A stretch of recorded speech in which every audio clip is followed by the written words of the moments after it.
Bismillahirrahmanirrahim. Assalamualaikum and good morning everyone. I would like to thank all the participants that are able to join today's webinar. And based on the registration list, we have participants from all over Malaysia as well as Thailand, Indonesia, Saudi and Palestine. So this webinar will be conducted in English. Our participants range from nursing educators and health sciences lecturers in public and private institutions, and also teachers from Ministry of Education.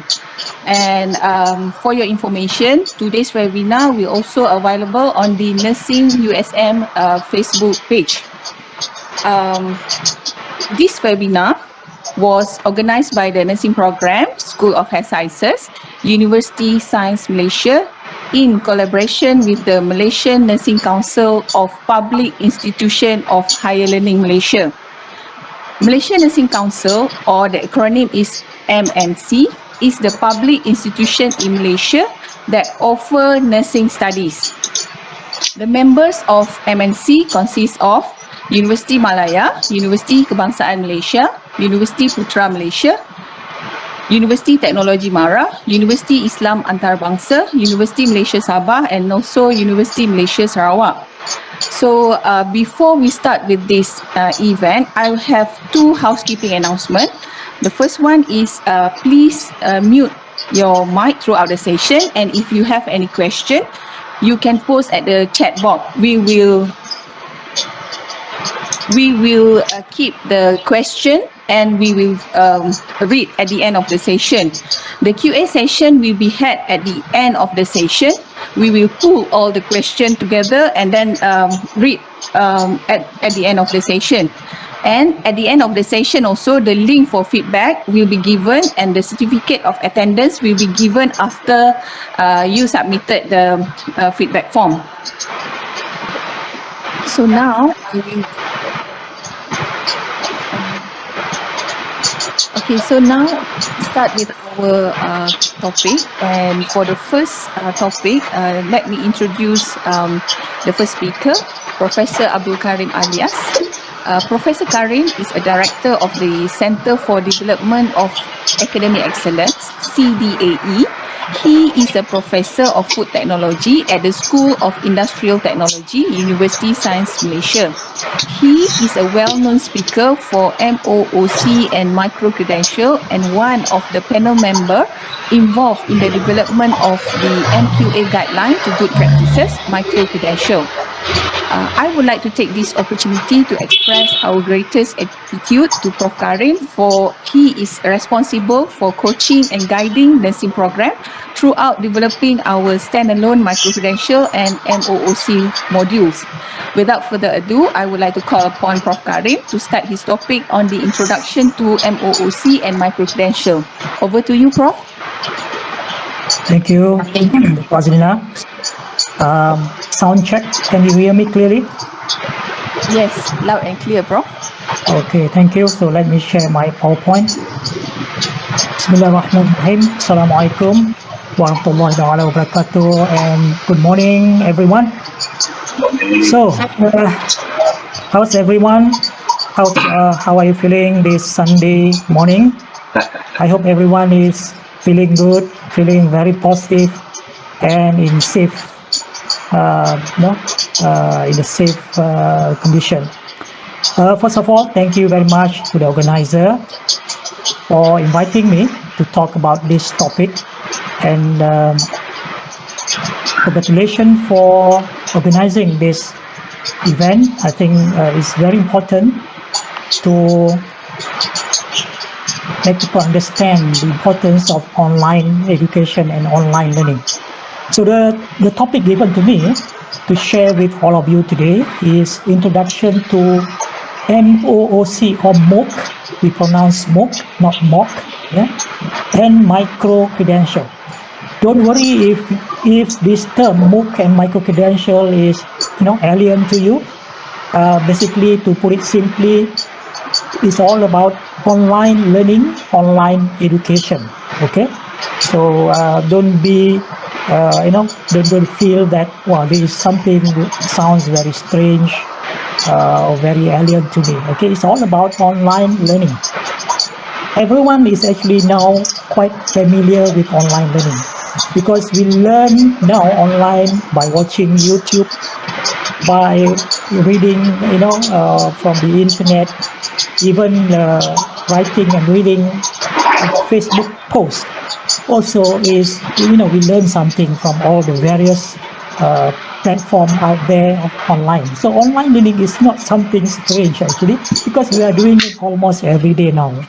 So basically today, within the time given, very short, I'd like to talk about one concept, which is about open education. Okay, so the philosophy behind open education and why everyone now should leverage the power or take advantage of the power of online or the technology and the internet connection that we have now, and the devices that we have in the form of phone or smartphone or computer, to really learn everything that we can from online. So I would like to talk about MOOC. Again, don't worry about what does it mean by MOOC. I'm going to explain, and also about Micro-Credential. But MOOC and Micro-Credential is actually about online learning. How do we learn online? Okay, that's basically what is it about. Okay, so I would like to start with this quote by the late Nelson Mandela, and this very famous quote now. He said this: "Education is the most powerful weapon which you can use to change the world." So, education is a weapon, is a tool, is an instrument that we can use to change the world, and therefore, everyone should have access to education. Anyone, without exception. Okay? But we know very well that different parts of the world still have a challenge to access education. Different people in different parts of the world, especially in certain countries, in certain areas, where remote area where technology is still not there, the connectivity, the internet connection is still not there. Access to education in any form is still actually a challenge in many parts of the world, and that is the reality. And this, sometimes maybe you have read about, you have heard about the term digital divide. What does it mean by digital divide? It simply means the have and the have not. Some people have very fast internet connection. Some people have a very slow internet connection. Some people do not have even the internet connection, and even the phone or the computer or the devices that they need to access online education. So, but it shouldn't stop us actually from embarking on online learning and online education, because technology is progressing very, very fast. Okay, and of course in Malaysia, when during the pandemic starting last year, we have read this story. Sabah girl stays. She has to climb up on the tree to get the internet connection because she wanted to study or to take the exam. And another article here from the newspaper: more students in Malaysia are climbing trees for online classes due to poor internet connection. So the challenge is still there in terms of the technology, in order to get access to online learning or online education. But as I said earlier,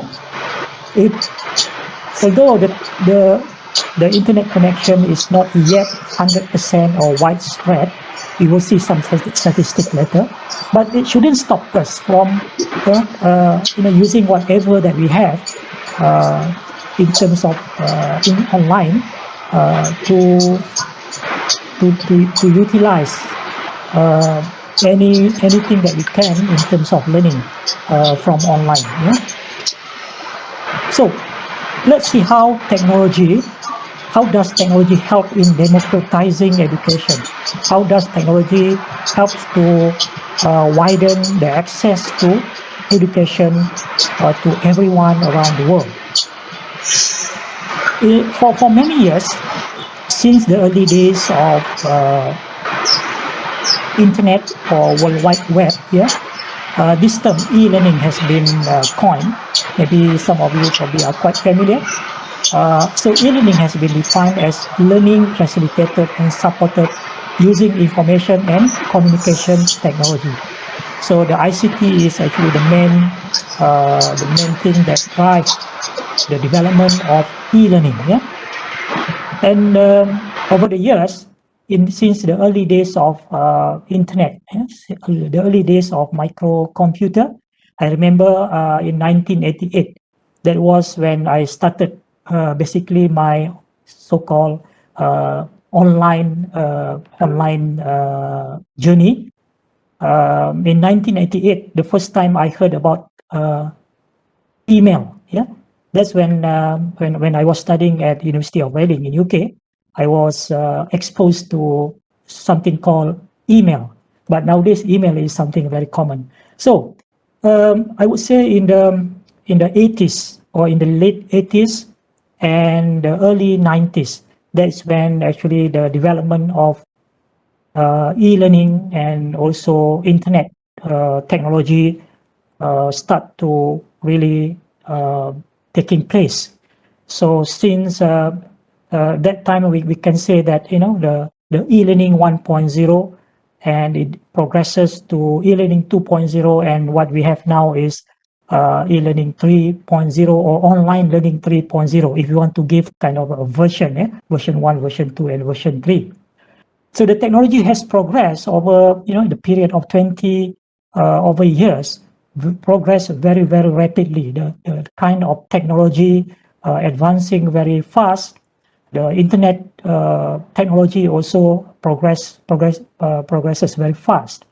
So nowadays, if you look at some statistics, the internet connection is quite widespread. Okay, so internet is really constantly challenging us to rethink about learning. How do we learn? How people learn? And on educators, the part of educators, we need also to rethink or reimagine or reinvent, in fact, the way we teach in our classroom and also online.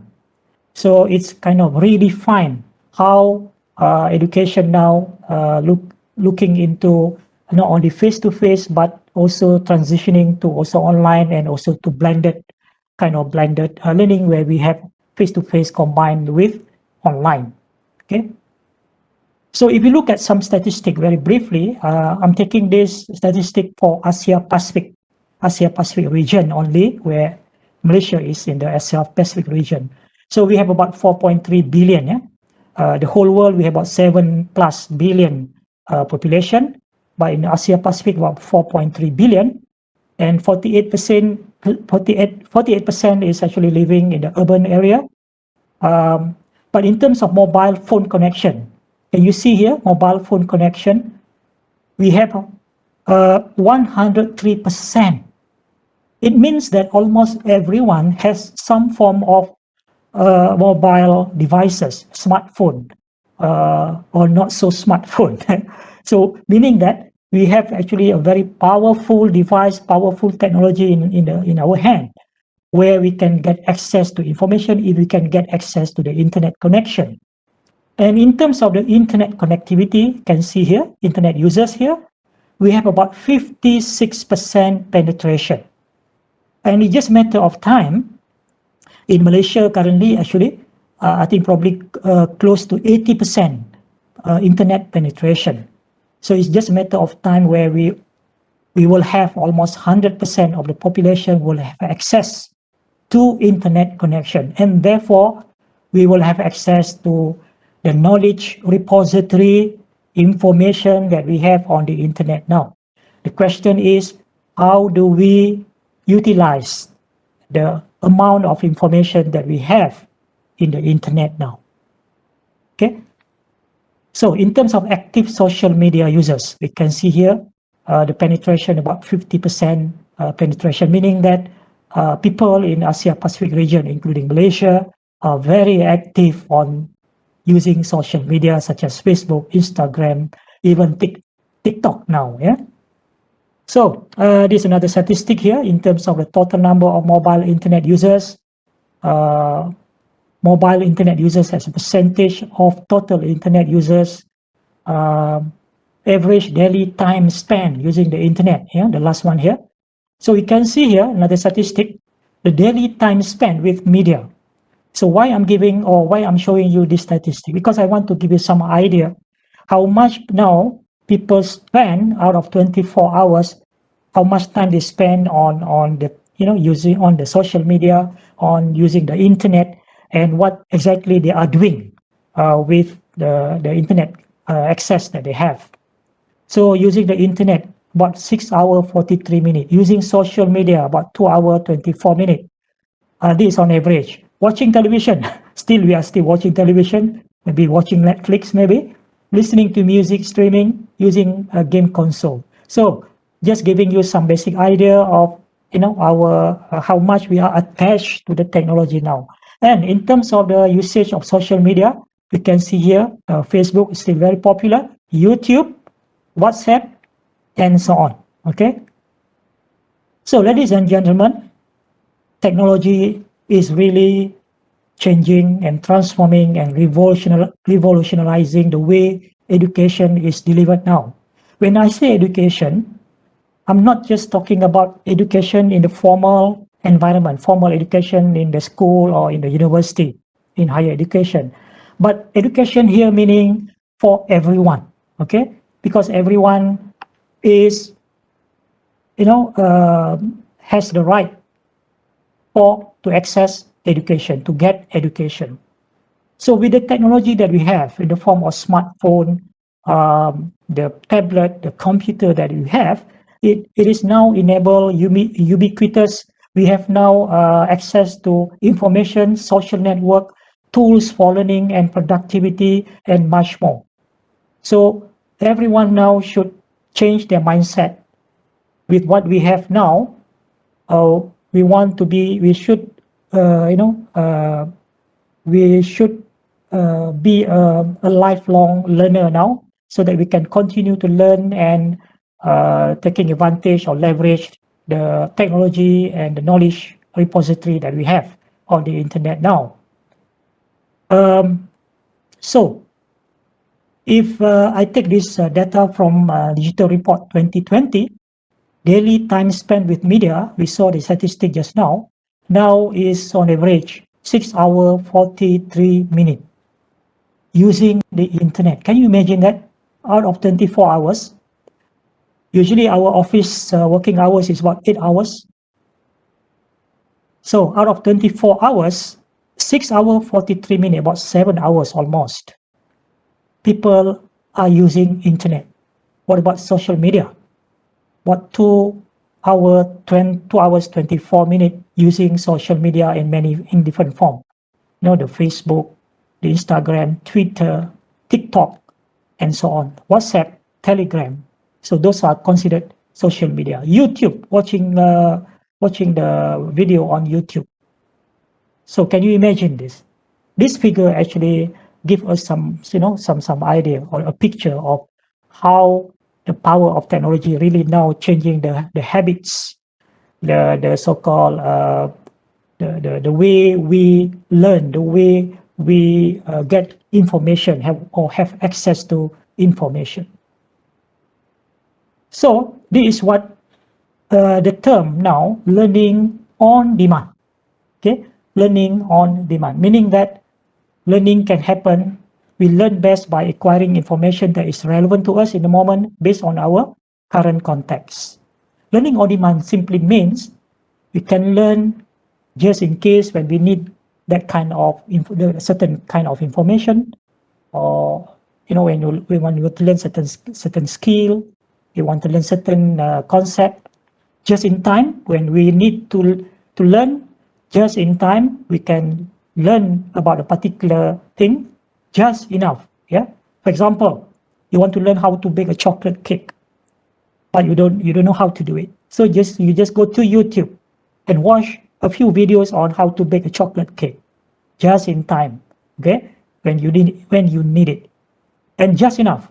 Means that I want to learn about baking a chocolate cake. I don't want to know about how to bake a cheesecake.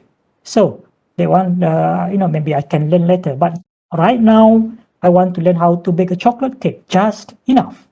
And just for me.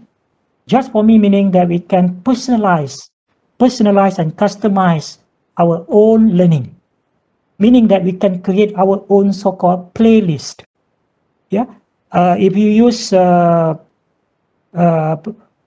music platform like Spotify, for example, so you can create your own playlist. If you watch a video on YouTube, you can create a playlist on cooking, playlist on sport, playlist on music, whatever. So you can personalize. Playlist is actually a form of personalizing your own learning. It's only for you. Okay, so that is what we call learning on demand, anytime, anywhere, anyhow. So that's the reason why now, have you heard about this story? A few years ago, YouTube trained dentist fined. This lady has been fined, has been caught by the authority doing practice, pretending to be like a dentist, but she didn't have a qualification as a dentist. So it's a fake dentist. But when she was asked, how did you learn all this technique, to do all these dental procedures? She said, I watch on YouTube. So, ladies and gentlemen, it's not impossible now. We can learn just about anything from YouTube. There's another story. The silver medalist of Olympic in Rio de Janeiro, Julius Higo. He won the Olympic silver medal in Olympic. And he said, he doesn't have a proper coach, but he learned the technique of javelin from, guess what? From YouTube. So there are many stories like this, meaning that it's not impossible nowadays. You can learn just about anything from YouTube and from the internet. So learning is no longer and shouldn't be confined in a classroom anymore. It shouldn't be confined within the four walls of physical classroom, because we can learn anywhere, anytime. Okay? So the question is, how do we create a meaningful learning experience using technology? That's actually the challenge for educators, for teachers, for lecturers, for educators. How do we create a meaningful learning experience that would give a memorable, unforgettable learning experience for our students? So they need a change of mindset now.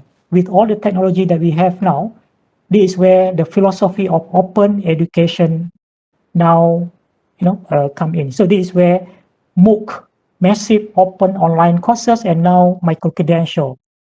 All these are actually based on the philosophy of open education. What does it mean by open? Okay, so the change in philosophy, many years ago, maybe 20 years ago, people try to keep their knowledge with themselves. They are so possessive, they are so stingy, they don't want to share. But now it's changing. The change in philosophy where we are looking at knowledge now as a collective social product, and the desire and the desirability of making it a social property. We want to share now. Okay, so the concept of learning is sharing. Learning is sharing is caring. Sharing is growing. I really love that concept. Learning is sharing. Sharing is caring. Sharing is growing, because the more we share, the more we gain, the more we share, the more we grow as a person. Okay? So LinkedIn CEO, Jeff Weiner, he said, this is a moment in history when people can learn anytime, anywhere, with no boundaries. And this concept of open education, the philosophy of open education, is actually supporting the United Nations and UNESCO agenda. That is, everyone has the right to education. Okay, and now we have that original concept has evolved into a so-called Sustainable Development Goal. There are 17 Sustainable Development Goals called SDG. I don't know, they sound academic a little bit, But if you read about Sustainable Development Goal, SDG, there are 17 of them, and SDG number 4 is about education. It's about providing inclusive and equitable quality education and promote lifelong learning opportunities for everyone, for all. And in Malaysia, our government, through Ministry of Education, Ministry of Higher Education, we have this blueprint, Malaysia Education Blueprint in Higher Education, where shift number 9 here is about online learning, globalized online learning. So ladies and gentlemen, the future of learning is open. What does it mean by open? Open can mean many things. Open source, free resources, okay?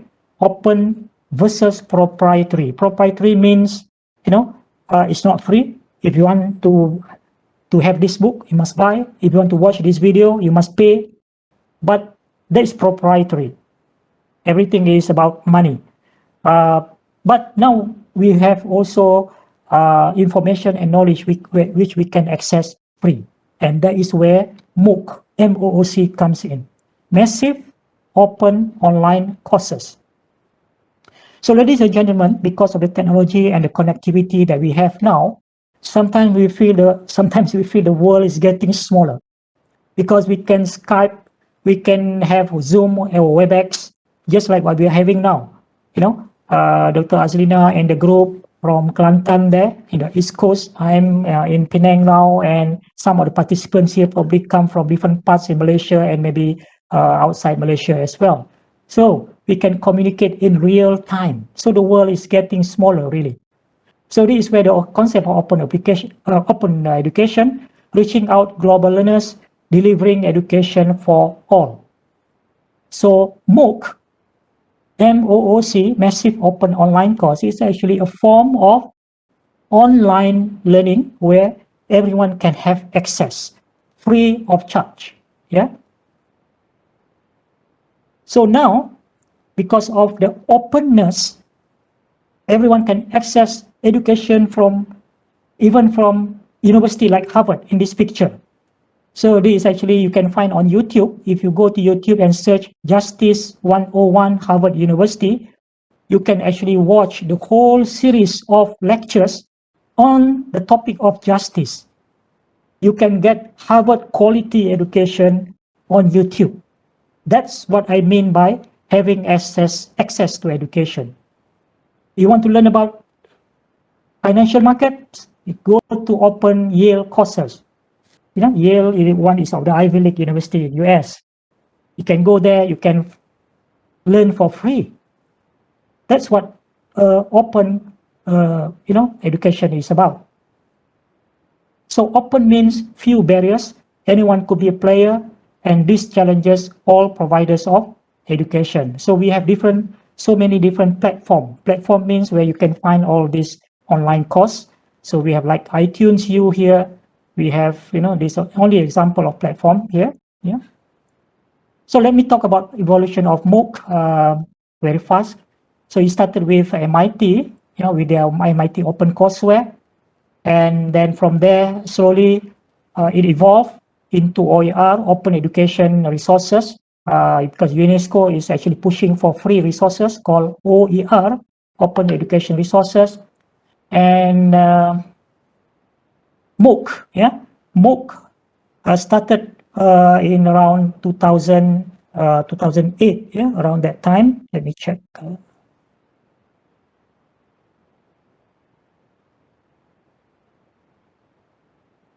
Right, so that's basically around 2000, the evolution of where the online education really, taken off. And basically, since the early 2000 until now, there are a lot of online courses available for free. And you can see here, now around 900 plus universities are offering some form of MOOCs, open online course for free. Massive simply means the course, because it's open to the world, you can have a few thousand, 10,000, 20,000 students taking the course from different parts of the world. So that's why it's called massive. Open means everyone can take the course for free. Online, you can take it online and see there is a course. So currently there are about 13.5 thousand courses available for free on many different platforms, and some actually can award, you can get a degree from all those MOOC courses. When you put together, you can get a degree. Another one is called Micro-Credential. Micro-Credential and MOOC are very similar. They are both online program, but Micro-Credential is offered or structured in a more modular unit, in a smaller kind of a smaller module. But MOOC is slightly bigger. It usually take about 4 to 8 weeks, or sometimes to 12 weeks to finish the whole course. That's the only minor difference between MOOC and also Micro-Credential. So there are many platforms. When I say platform, it means the place where you can go, register and take the course. So here Coursera is the most popular. So you just Google and go to Coursera and browse the courses out there. Currently they have, I think, a few thousand courses out there, and the universities that are offering the MOOC are some of the reputable, highly reputable universities, or Ivy League universities in the US. Okay, so these are example of Coursera platform and the courses. Johns Hopkins University, one of the reputable university in the US. You can see they are offering many MOOC courses there. edX, yeah, edX is a joint platform, a joint venture between Harvard University, MIT, and Stanford University. They have a lot of outstanding, excellent courses out there. Udacity, another platform. Udacity is more heavy on technology or computer-based kind of courses which you can take for free. Open Learning, another platform. Udemy. So I'm just showing you some example of platform where you can take MOOC or online courses for free.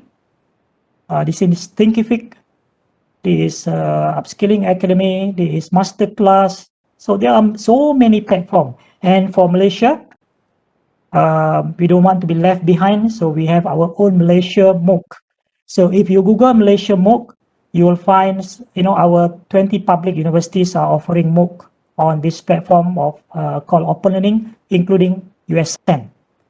So there's a book also you can download if you want to read about the history of Malaysia MOOC. Okay, you can download. I think you can Google Malaysia MOOC, the journey. You can download the PDF, and I have written one chapter also in the book.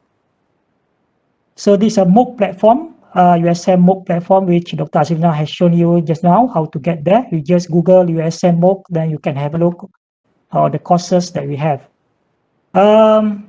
So how does MOOC work? Basically, you go to the platform, register for free, then you just follow the course, watch the video, do the quiz, everything. Then at the end, you have the option to get a certificate. Otherwise, you already get some knowledge from there. So this is how it looks like, one of the MOOC courses. So now there's another one called Micro-Credential. Don't worry, Micro-Credential, I don't want to make it complicated. It sounds complicated. It is still the same, more or less the same thing. It's an online course, but the content is delivered in a small modular unit. What I mean by that, if you go to any, so I just skip this one because I don't want to make it very long. Okay. Yeah. So this is one example of online platform. So you can see here, each one of these is a small module. Okay. 2 hours, 1 hour, 1.5 hour, even half an hour. So when you take this module, you can learn one particular skill, one specific skill, one specific concept. So it's very short, but at the end we can get some knowledge, some information, a specific skill. So that's what is now in the future, the way we learn a new skill now through for personal development and professional development, for upskilling and reskilling. This is how we should now do, and this is the reason why we are now introducing the nursing group now introducing modules for nurses now to take this module for their own CPD. Maybe not all, but maybe like 10 hours of their CPD or 5 hours of their CPD, continuous professional development hours or point or credit can be taken from this kind of modules. Okay, so I think in each module, basically each module just like a miniature course. Okay, we have all these element overview, content, learning activities, assessment, and learning resources.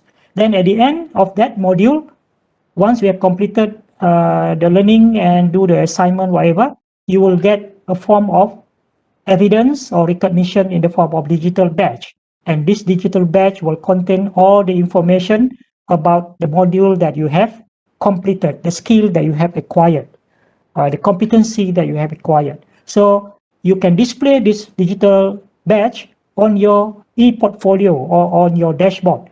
And this can be used, as part of your CV, just like what you see here on the screen now. Okay.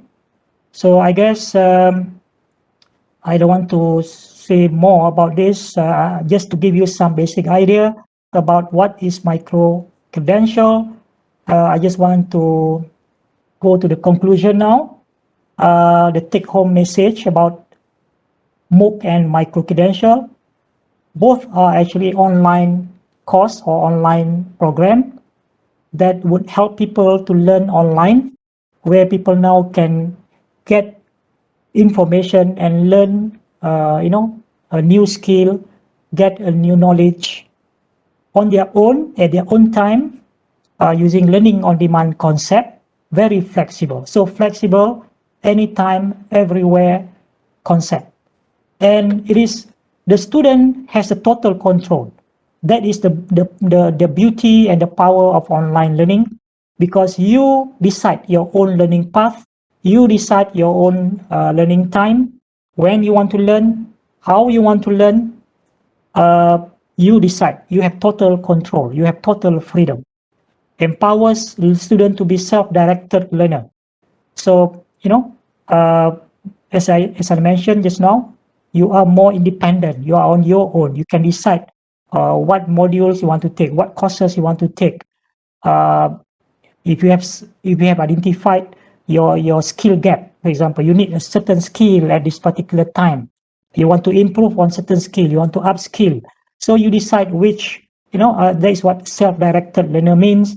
Because you have the freedom to decide your own learning pathway. Preparing students to be lifelong learners. Now everyone can be a lifelong learners, because everyone can have access to whatever is there on the internet, and many of this is actually available for free.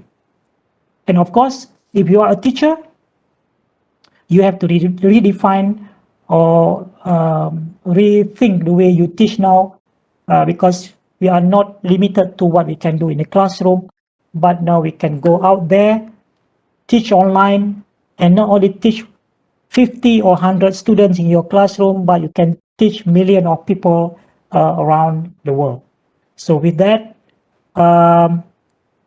ladies and gentlemen, I would like to end my presentation here just with a message: stay home, stay safe, but stay productive. And from Steve Jobs, stay hungry in terms of knowledge, hungry for knowledge, stay foolish, meaning that you want to continue to be creative and innovative. Although people say you are looking like a fool, but actually you are very creative. And from me, stay strong, and thank you very much. Over to you, Dr. Azlina. Introduction to MOOC, MOOC, and Micro-Credential.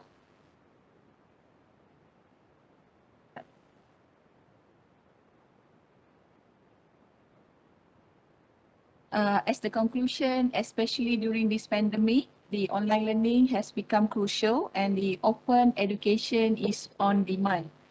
And what we can conclude also is MOOC is actually a bigger, and open there is the free module, which consists of 12 to 14 weeks to finish the course, whereby Micro-Credential is a small modular unit with just one specific concept or skills for professional and personal development.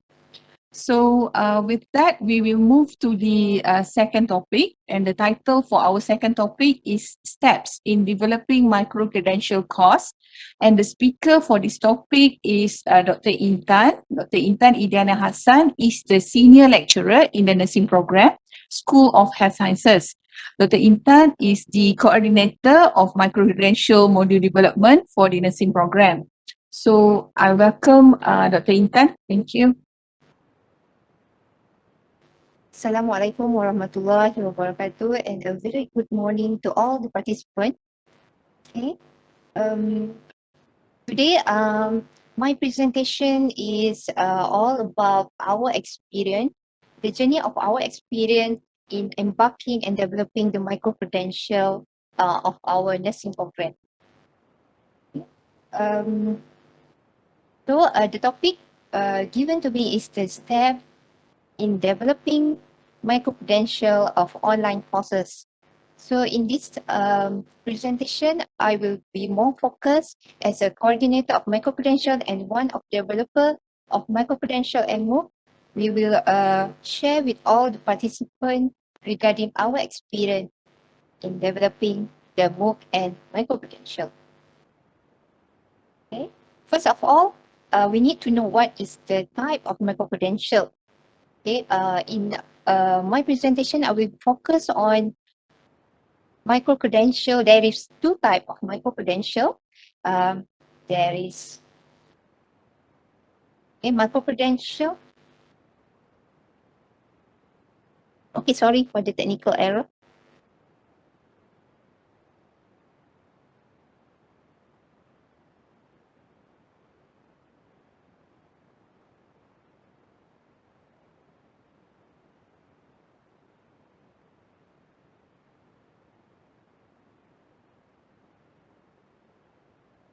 Okay, sorry. Okay, there is two types of micro-credential. Okay, micro-credential from accredited program and micro-credential standalone. Okay, so in my presentation, I will focus on micro-credential standalone. Okay, for standalones, it develops to the use according to the user, according to the market demand, according to the professional body, and it's very personal and very focuses. Okay, it's different from the micro-credential from accredited program, which micro-credential from accredited program is the same. It's extract the same course as in accredited on that program. Okay, and standalone is more flexible. Although the main thing of the micro-credential is the major and the important identification on the micro-credential module compared to the MOOC is micro-credential, it's a paid module. Compared to MOOC, it's a free module.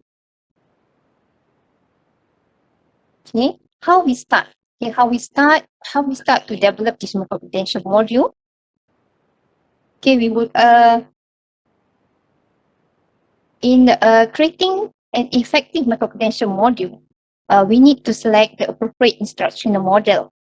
Okay, and it is crucial to have the model to guide you to develop the online learning. Okay, so we adapt our micro-credential module based on AD models, and we implemented it via open learning platform. Okay, LD model consists of 5 phases. There is analysis, design, develop, implement, and evaluate. Okay, and as you can see in the presentation. Okay, the strength of this model, why we choose this model, it is a systematic approach which has an evaluation. Okay, it has an evaluation in each phases. Okay, when we develop and we follow the step. And it is one of the best instructional online models that serve as a guide to developing teaching and learning online module according to the user needs. Okay.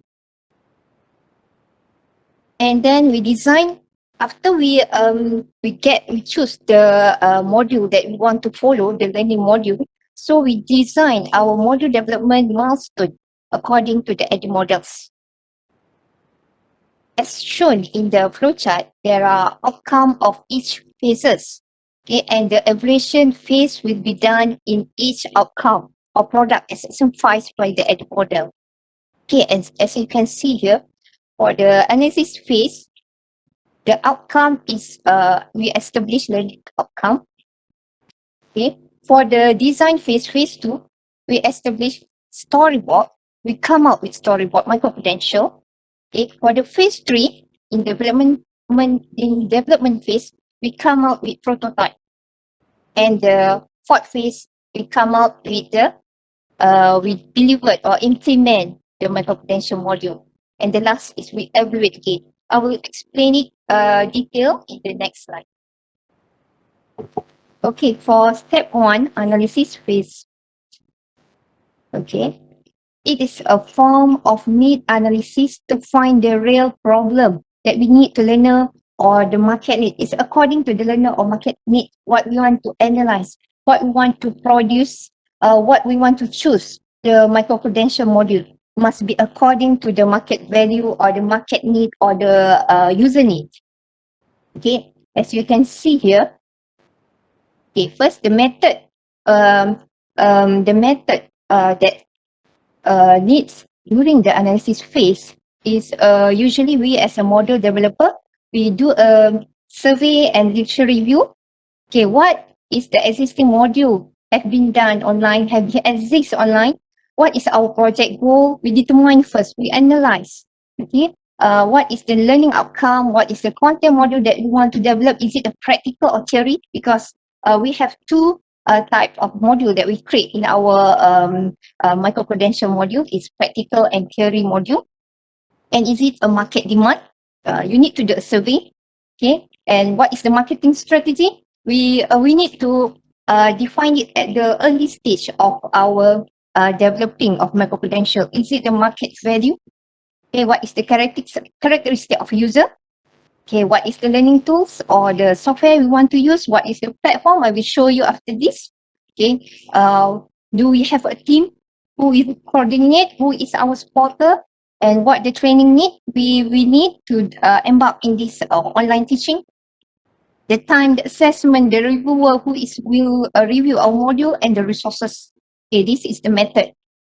Okay, next. Okay, after we done a survey, this is our outcome.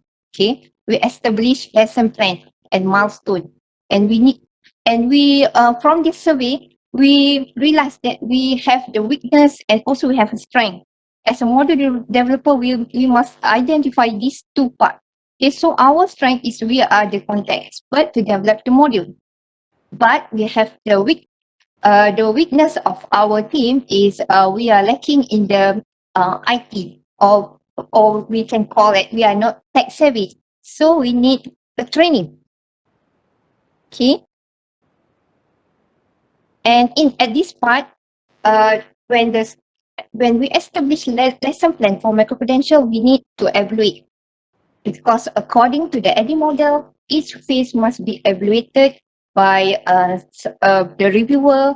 And in this phase, the reviewer is our team, the team module developer. Okay, here I share what we have done. Okay, first we explore existing module online in Malaysia. And currently we found that there is currently available online, there are no Micro-Credential that paid in Malaysia. There's only free. Okay, and they are focused on the general nursing, but we are focused, our Micro-Credential USM, we are affordable price. We are focusing on nursing, and in the online, in out there are have certificate, but some no certificate, but we have certificate and badges, and we have assessment also. same as the outside. Okay, but we found that majority of the online module in the internet or the online available in Malaysia, there are only present PowerPoint. But in our Micro-Credential, we insert also the video, the interactive process, the interactive learning content, and the assessment. And we can say that in the market, there are only one way learning, but we are two way learning. So we also did a survey from existing international module that has been established as our benchmark. And during the assessment phase or the need assessment, we also need to focus what is our main target user.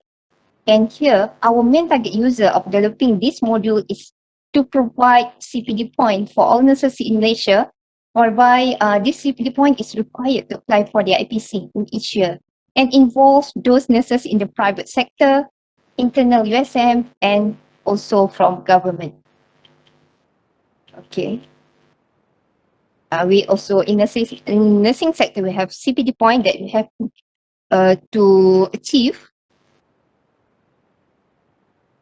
Okay, we also plan or we also design our what is the user. Okay, the secondary target user. Apart from that, the potential target outcome or the target user that can use our Micro-Credential module is from a healthcare provider, the public, the educator, the student, and also because this paid module, we can generate income for our university, and also we can apply for intellectual property. Okay, then in this phase also we establish our milestone. Okay, we plan our timeline according to any model, which comprise of 5 phases. Okay, so we put our what our challenges during this very tough journey. Okay, what our challenges as a lecturer, as an educator, and we try to plan and arrange it accordingly. Okay. Okay, this is our model. Okay, so we need to, as I mentioned before, we need to form a team. Okay, so here come our in-house support team who give us a continuous support and guidance to develop Micro-Credential and MOOC course. Okay, which from Micro-Credential nursing team, we formulate Micro-Credential nursing team, and we also have Micro-Credential committee from the main campus that in charge by our VC, and we have Micro-Credential committee in our health campus, and we also form a Micro-Credential technical committee in our school. Okay, this I want to introduce. Okay, this is our nursing program Micro-Credential team.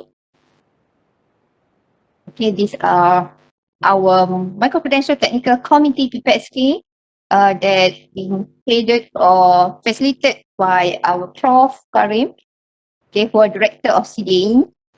Okay. Okay, Puan Halimatul from CDA who help us and with their committee in the technical and IT. Okay, this from technical people, from MOOC team, and from UCAS or that related to the video, making of video and the software. And this from support we have from Micro-Credential Committee USM. Okay, that been conducted by our VC, and we have meeting every month to in this main Micro-Credential committee that involve our VC and top management. We need to present our progress almost every month. Okay, in order the team to facilitate us with our progress. Okay, because in developing Micro-Credential, we also have quite a challenge in our making the development of Micro-Credential. And these are the serial of training that we arrange with our CDE team. And we also learn how to create and fine tune of the content platform.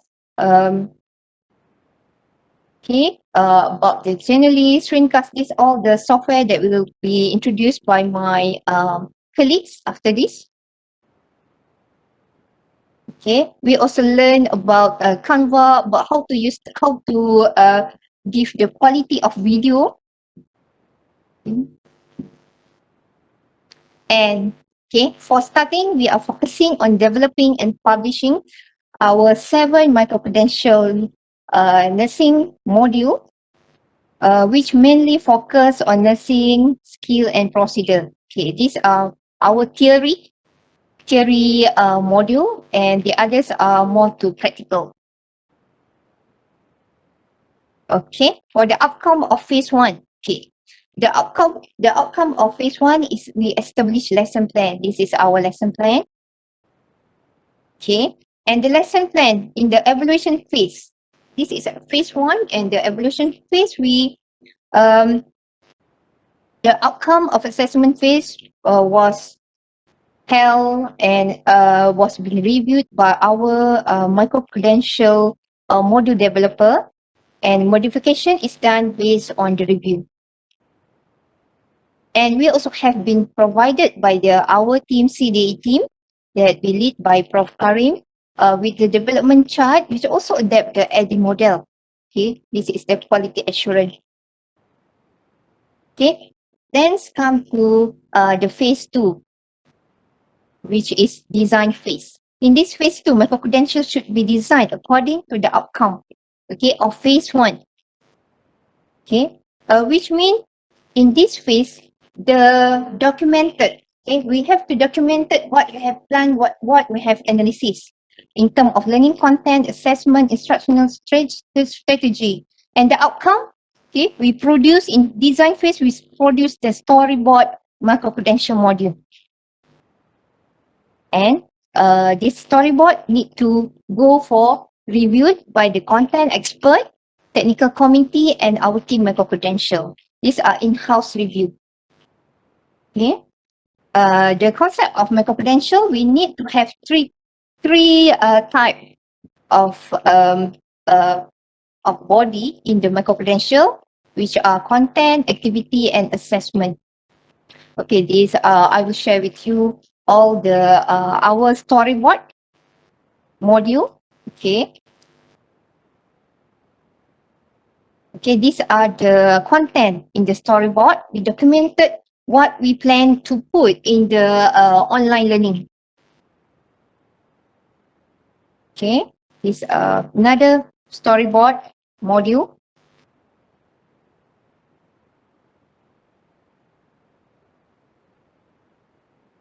Okay, and this is a copyright that we apply from the MyICO, because before sending to the module, before sending the module to the expert content to review, we will apply IP copyright for this module.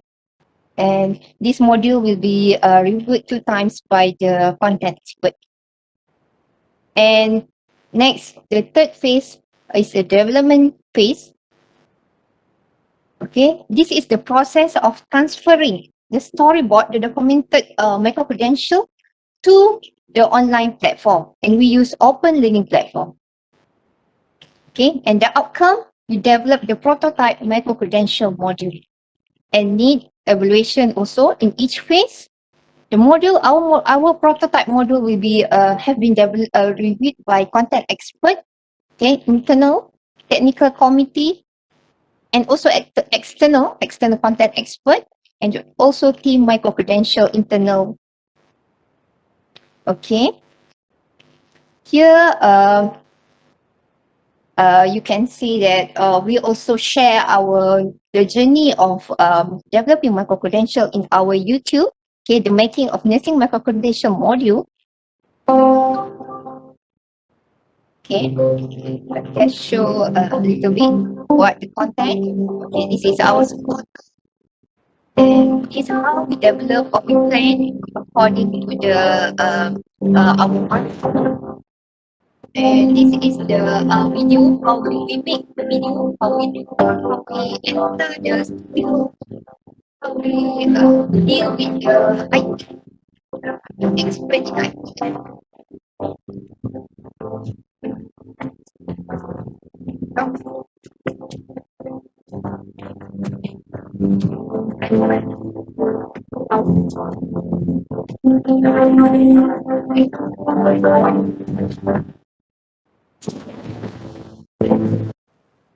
Okay, next, the fourth phase is implementation phase.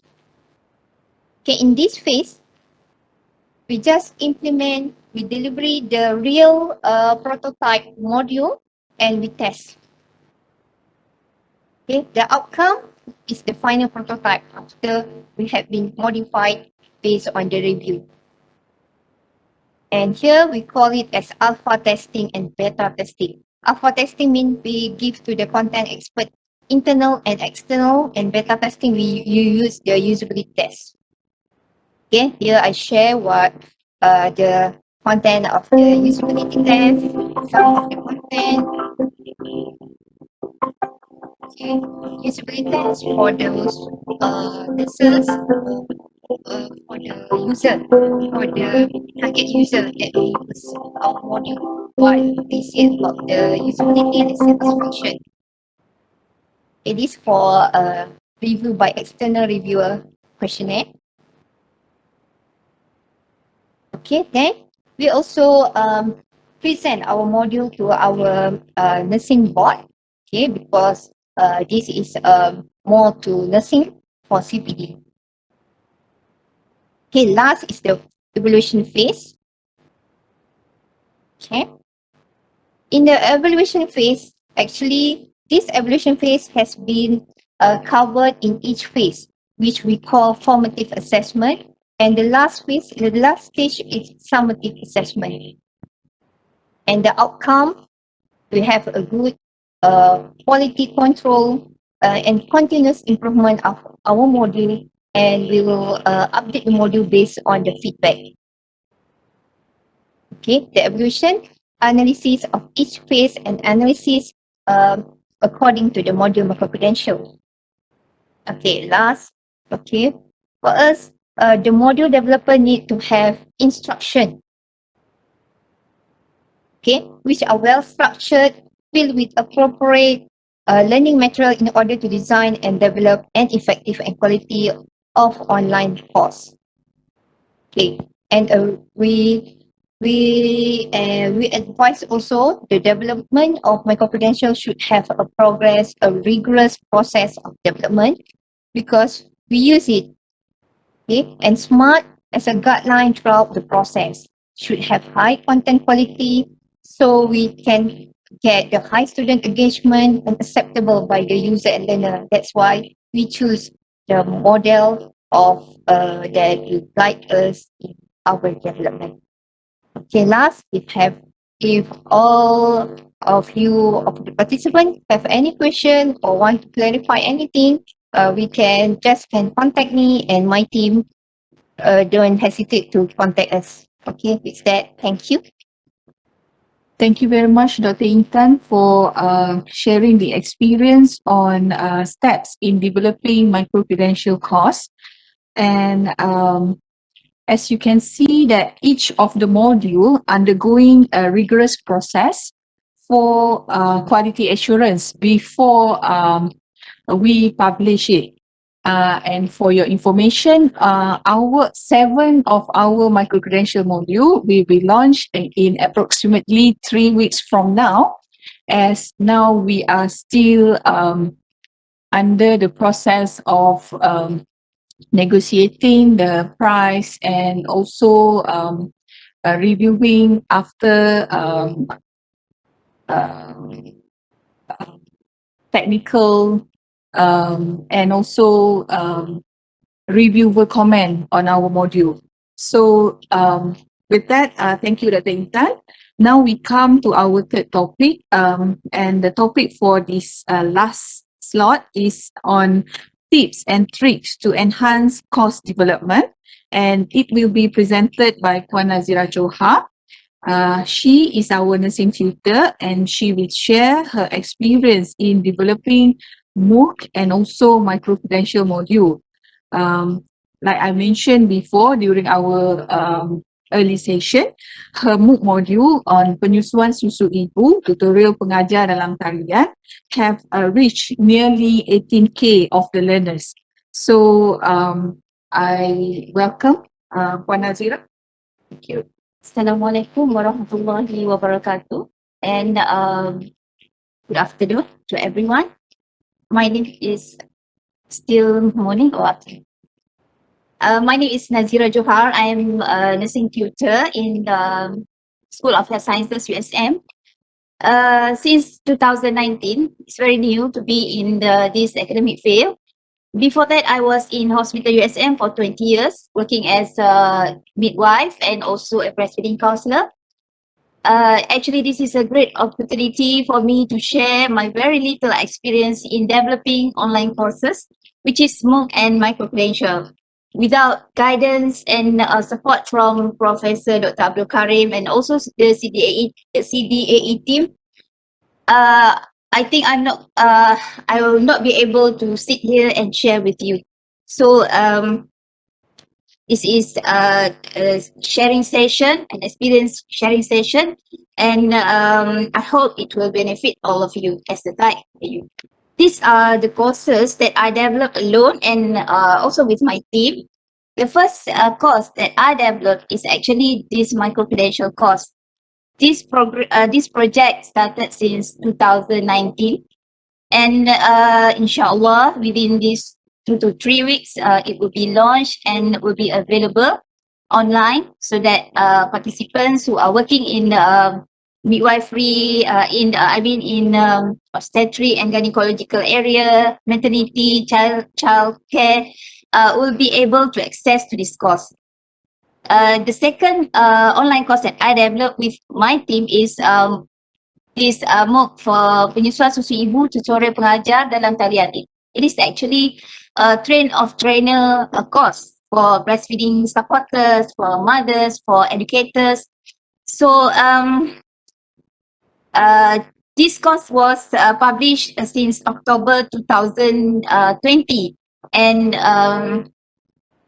we are so happy to see almost 17,000 of learners come into our course and learn from us. This is a very nice experience, nice feeling to feel, because can you imagine you have 17,000 students in your classroom, which is not will be able if this is a face-to-face course. So this is a very good feeling to have so many learners in our course. And the third one is, this is still in the progress phase, which is MOOC regarding research topic, asas menulis kertas cadangan penyelidikan. And this MOOC will be inshallah will be available online in September 2021.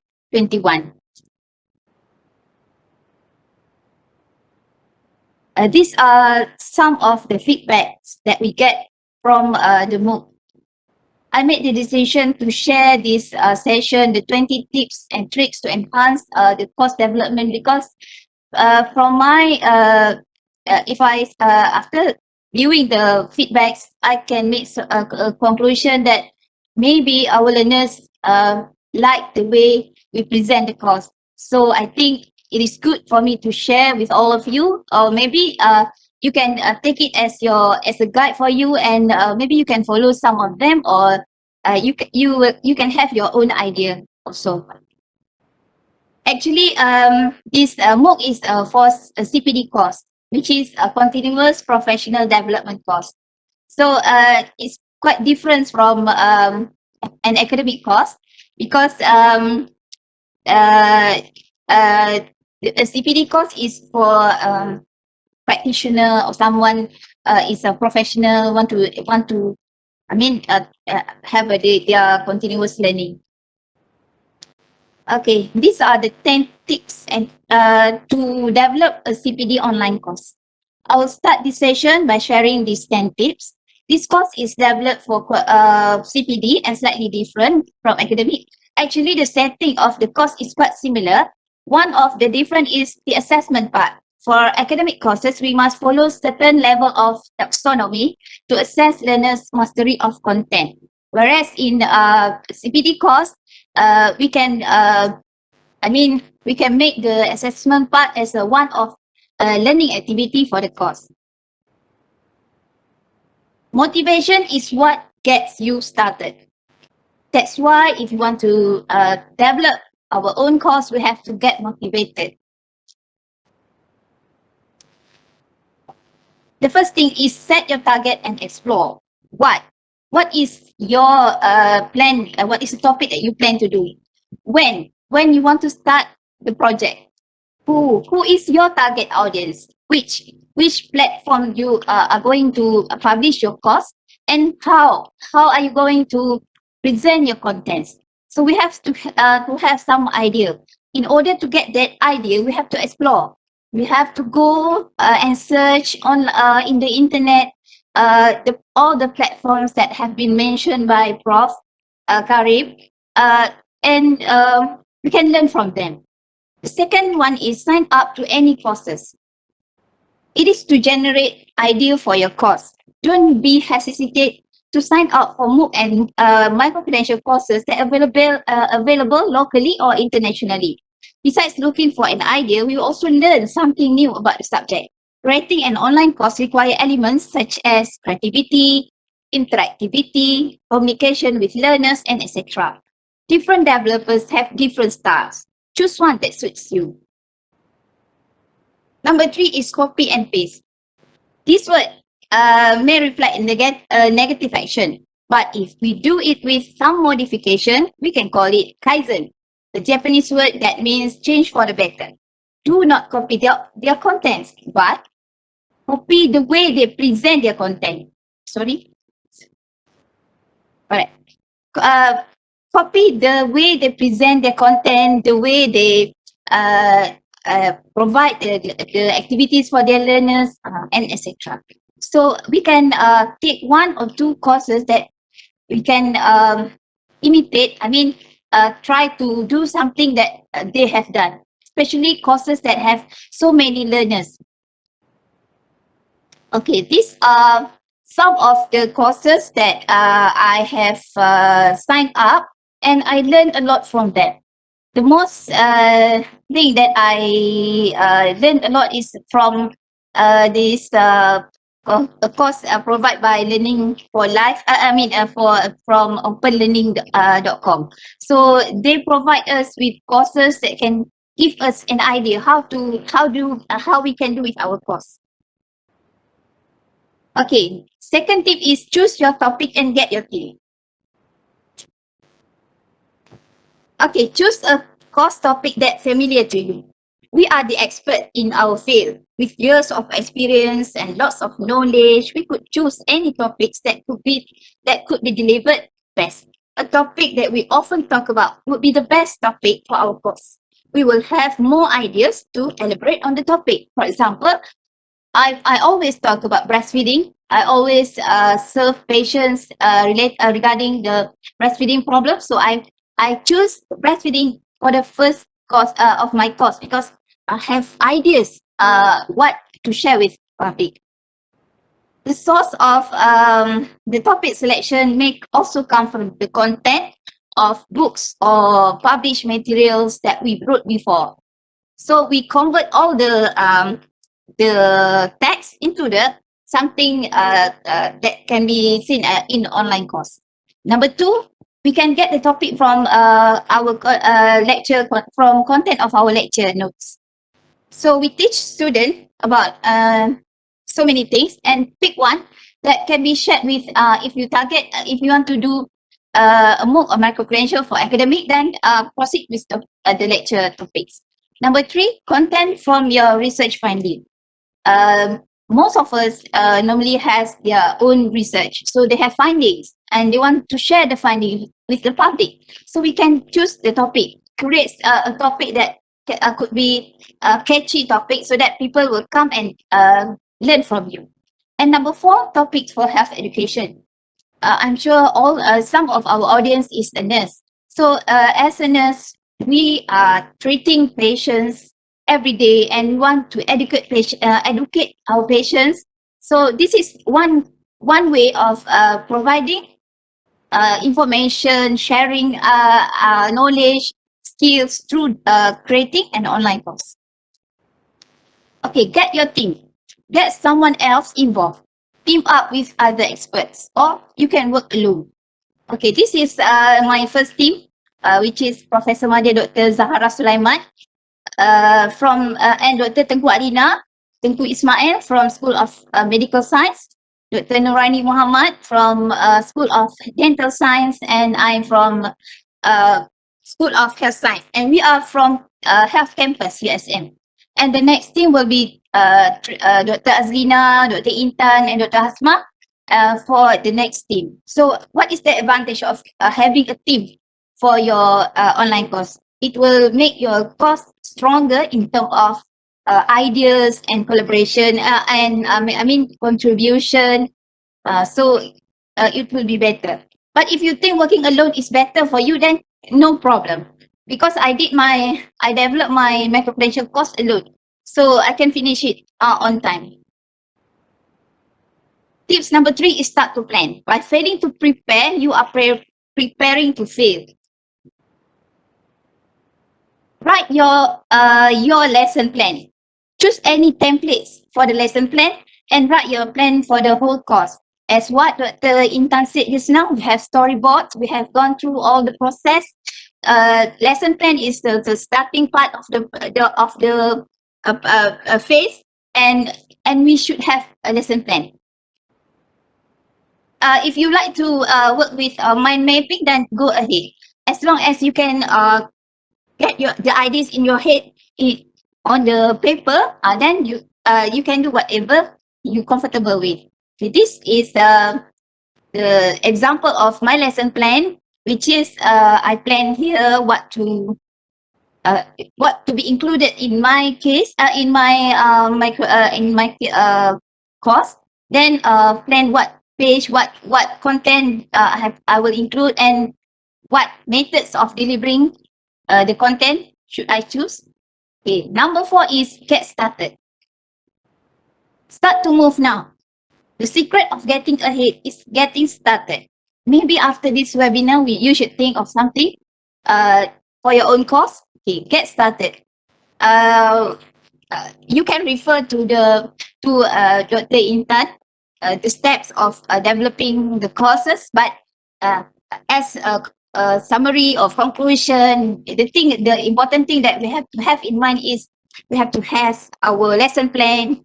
We have to prepare the content. We have to decide methods to deliver the content. We have to find tools. Okay, tips number 5 is prepare content. Okay, the first thing we have to do is get everything ready. Gather all the information, the images, the videos, the charts, the statistics. Put it in one folder in your computer, and if you have idea for the subtopics for the pages for the course, then make it subfolder inside your folder. Then you can gather all the information and you can top up the information from time to time. Number 6 is decide methods. Create something engaging. Present the content in multiple ways. Video, interactive images, presentation, animation video, or even in gamification form. We must learn to be a good content creator. With bundle of contents that we have, we need to decide multiple ways of presenting it. Okay. It will help the course to get promoted because we will recommend to our friend if we found that the course is interesting and you never undergone the experience of maybe some of the learners did not come across activities that provided provided by Genially or something like that. Maybe they found the learning activities are interesting and they will recommend the course to their friends. Okay, number 7 is find tools. Anything you can do needs to be done. So pick up the tool of your choice and get started. Having a tools in developing online course is an important element that you have to consider, because there are so many applications that we can choose to help us to create our content. In my case, I use Canva to create banners, to create infographic, to create thumbnails, because Canva has already provide the correct measurement for the for anything that we want to do. And I use Genially Education to create interactive activities and presentation, also video, so many things that they have they provide to us. And the other thing that you need is a video editor. We will create a lot of video, so we have to be the editor, because if you want to ask other person to edit our video, to do the editing part, I'm sure it will cost you more, and it will take more time.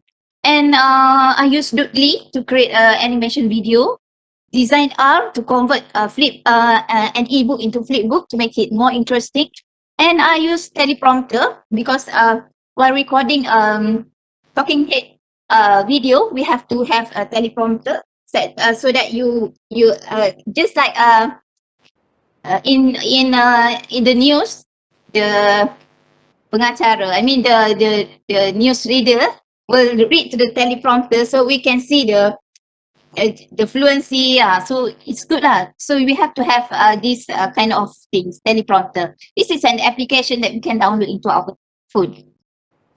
Number 8 is upload.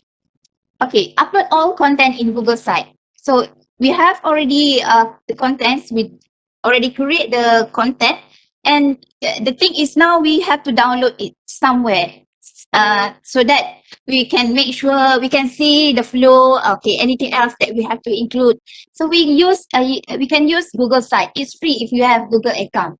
So this is my first course in Google site.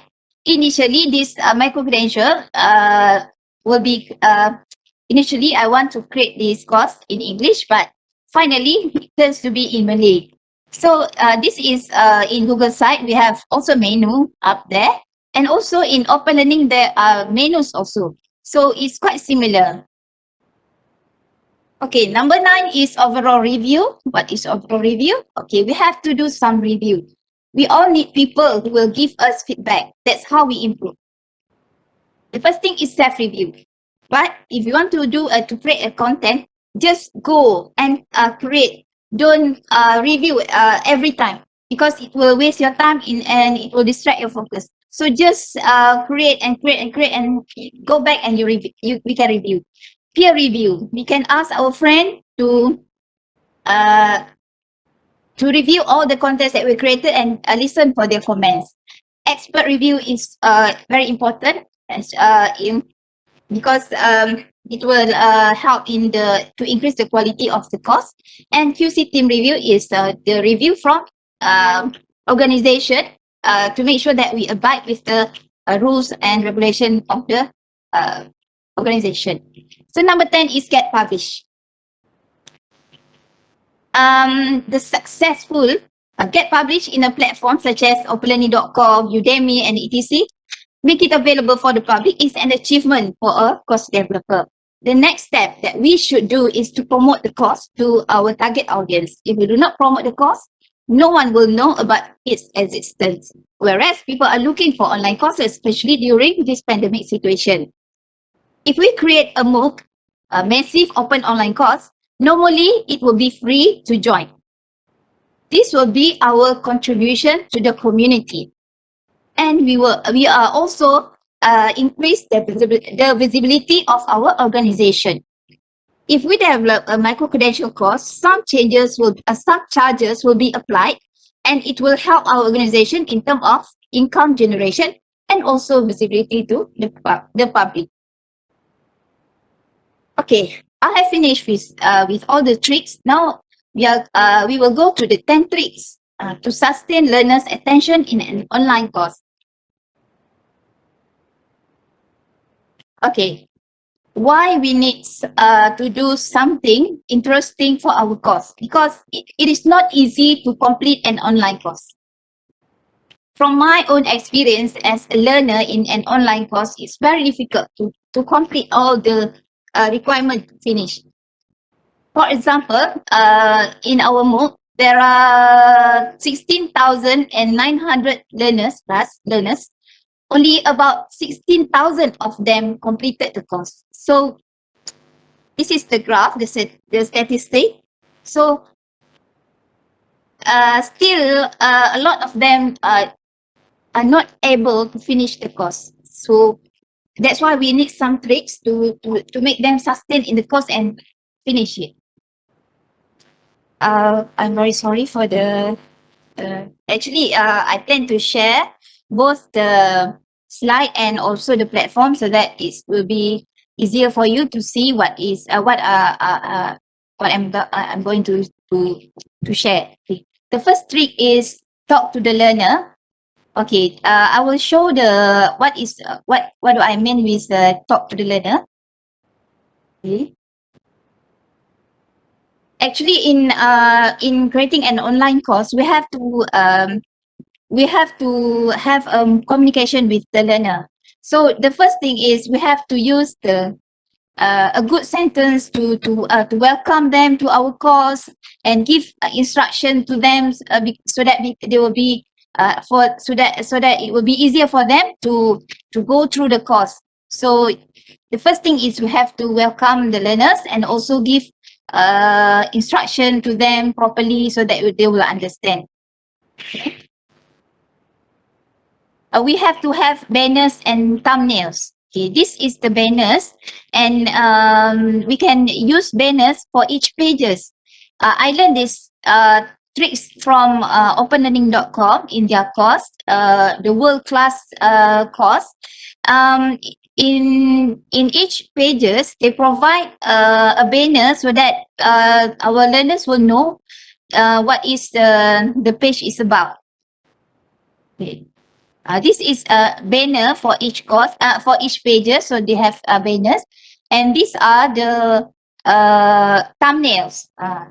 Banners and thumbnails will help to decorate our course because it has a very colorful images, and it's good for us if we could choose the image that can self-explain.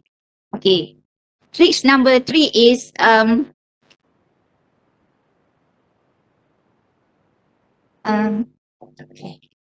Trick number 3 is can I share PowerPoint lah? Sure.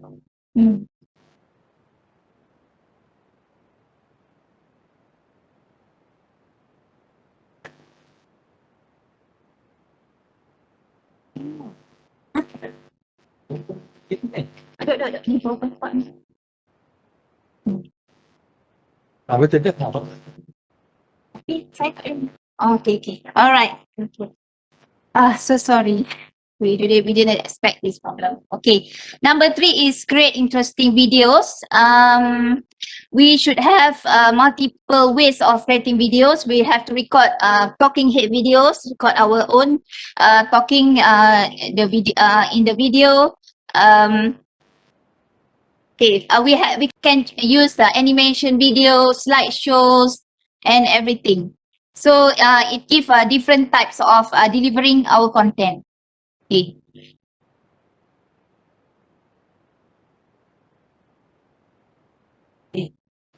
Tak ke buat ya?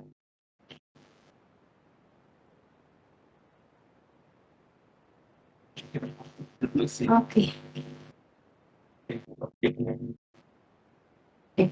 Alright, number 4 is use interactive elements. So we can use interactive elements. I show you an example. So we are having problem with the internet connection. It's difficult to open. Okay.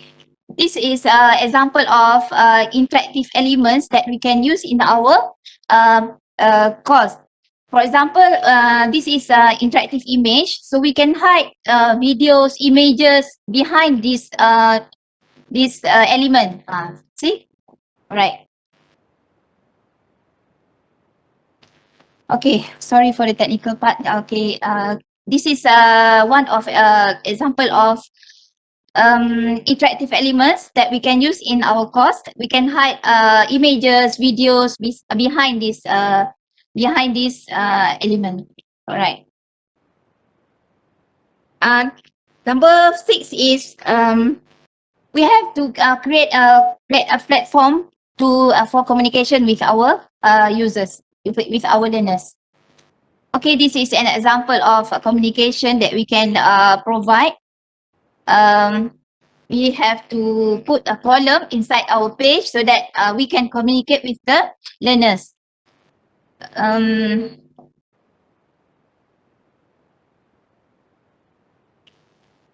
Okay.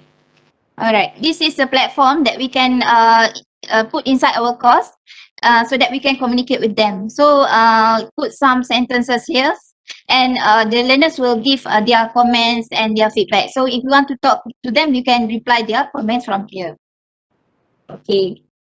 And then we can provide the learners with something that they can bring back. I mean, which is, for example, in Micro-Credential course, we can give them a PDF file, information in PDF, so that they can share with their, if they are a nurse, they can share with their patients. If they are educators, they can share with their students. Okay, this is an example of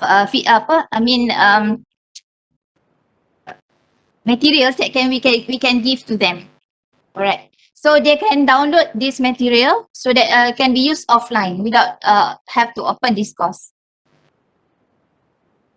So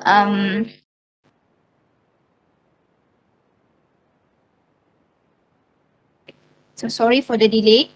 Okay, this is the PDF one.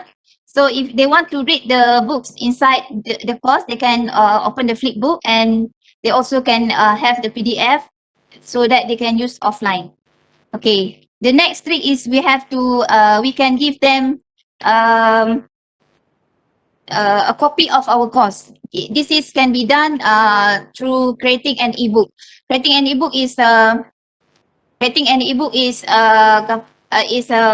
something optional. If you have more time, then you can produce one ebook. But this effort is don't have to do extra effort, because we just copy our everything inside the course and put inside the ebook, and they can download. So it can be as a free gift to our Micro-Credential course, because the course is paid course, so it's would be a gift for them.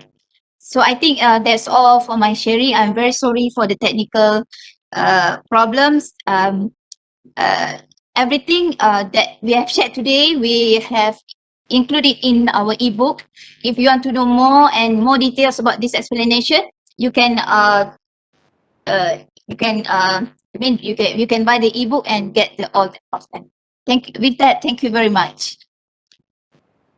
Thank you, Puan Nazirah, for sharing her experience in developing MOOC and also Micro-Credential module. So, as the conclusion for her talk, for her presentation, is actually, as module developer, we are responsible to attract learners, and how to attract is actually by using interactive online learning tools. And one of the element in the module is actually to encourage engagement, and also to have the element of quiz and also assessment in the module. So we have listened to all our 3 speakers, and now we will continue the session with question and answer. So I will read through the question, and for those who have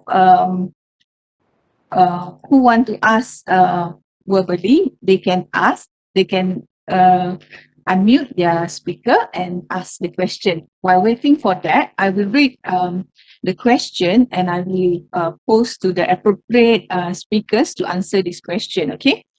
The first question we received from Yo Bai. In terms of the question is on how recognizable of the certificate from open learning towards the employer. Do the employer in the community appreciate or acknowledge the knowledge and information or even qualification we obtain from open learning? And also, does the employer in the industry exposed to or updated about this new trend of learning? So I think this question is appropriate for Prof. Karim, but before Prof. Karim answer this question, I think we can share our experience in terms of our meeting with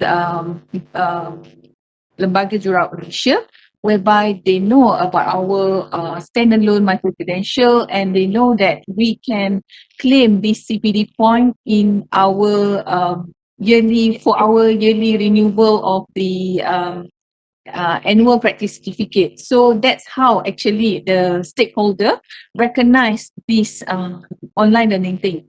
So over to you, Prof. Yeah, thank you. Any online program, whether it's a free online course such as MOOC or Micro-Credential program, which usually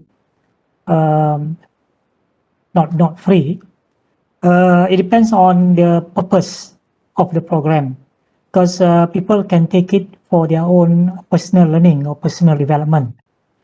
These are lifelong learners who can take MOOC, for example, to learn something useful, but they are not interested to get any form of recognition in the form of certificate or in the form of digital badge. But those people working in the industry, for example, they might want to take the micro-credential modules, which they probably need to pay. Usually the cost is very affordable. And if they want to use this as a form of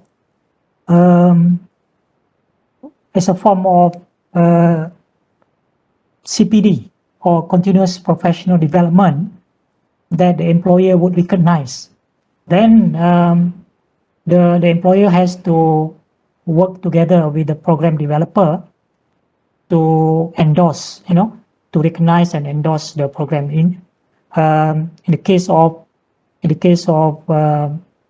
nursing module, so that's why we try to work together with Institute Jururawat Malaysia, so that IJM can recognize that the quality of our module is good to cater or to fulfill the CPD requirement of the nurses. Well, if we are doing this for industry, then the course owner or the program owner should work together with the particular industry or association or society for them to recognize the program, so that when people take the micro-credential, the digital badge or the certificate that they will get would be recognized by their employers as part of the CPD program or as part of their upskilling or reskilling program. So that's my answer. Thank you, Prof. And I think the second question also is appropriate to be answered by you, is actually on the how effective micro-credential online courses in students' learning. How effective? Well, it depends very much on how we design the course. So the design part to make it very engaging, so that learning, when the student take the course, they will get very engaged, very interested to go through the content from the start to the end. So, and most importantly, when we design the online module, whether it's MOOC or whether it's Micro-Credential, we want to give a great value.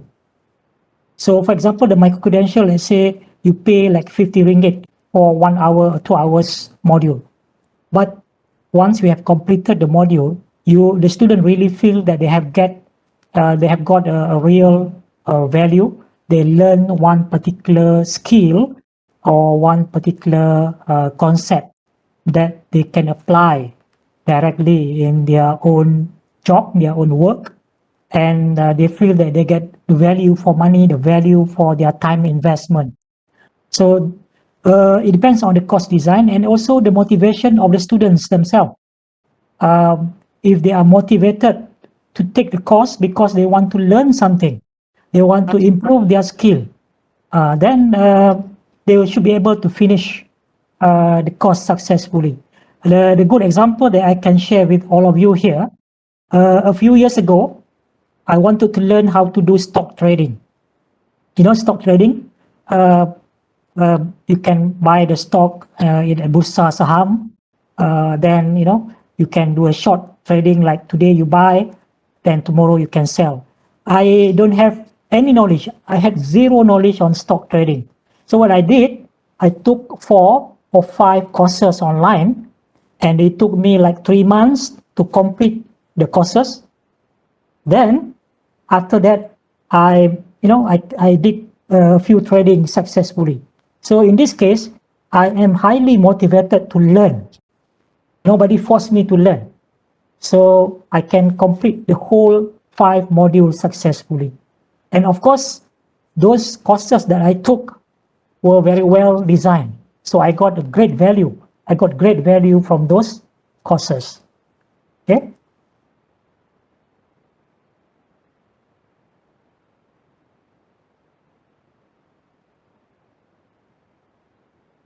Thank you, Prof. So the third question is for Dr. Intan. Is actually asking, based on her experience, what are the major challenges in developing micro-credential module? And also, Puan Nazirah also can answer the challenges in developing MOOC module. Okay, thank you for the question. Okay, the major challenges. Okay, Prof. Okay, the major challenges for us, nursing team, at first we have a big challenge in terms of IT because we are not tech savvy. But however, we have a good team support from our in-house training and from Prof Karim department, who help us, who teach us, who guide us until we can now we can finalize, come out with a micro-credential with all sort of software. Okay, and now Alhamdulillah we're familiar with it and we can use it. Actually, we can use the IT technical skill is very important for us as educators. Beside of we use it for micro-credential, we also need to have this knowledge in terms of our teaching and teaching for our students. And the second major challenge is time. Okay, for us as educators and lecturers, we also have our job description, our main job description, research, publication, all that. But we must be smart, and with in terms of smart, I means that we also collaborate. In terms of our module, we collaborate with the industry, such as we want to get the quality video. We want in a short of time, and we want to get the quality of picture. So we collaborate with industry, such as in my module, I collaborate with Medifi and Essentia Diabetic Care, because my module is more on diabetic food. So it shorten my time in terms of developing the new video So we just collaborate with industry. We can get the win-win situation and win-win benefit from the company. And of course, in terms of time,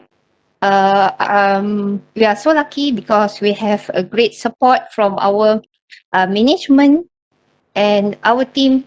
And I think that's the positive support is very important to get us continuous motivated in the long journey of developing micro-credential. Okay, thank you. Thank you, Dr. Intan. Puan Nazirah, would you like to add some more on this? Facing so many technical problems. Okay, if you think about challenges, we will not go anywhere. So challenge yourself, take the challenge. Initially, of course, you'll be facing a lot of problems, but as time goes on and you practice more, you get familiarize yourself with all the platform, the tools. It will come at the stage where you find everything is easy. So you have to work for that. I mean, of course, we have to take the challenge and move on until we can arrive at a stage whereby we feel everything is so easy and we can create all the contents, manipulate the course, organize the course very easy. So just move on and don't worry too much about the challenges.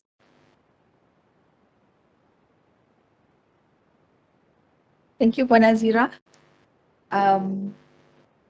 Another question is to Prof. Karim, specific to Prof. Karim, from Nur Farhana Farah Abdullah.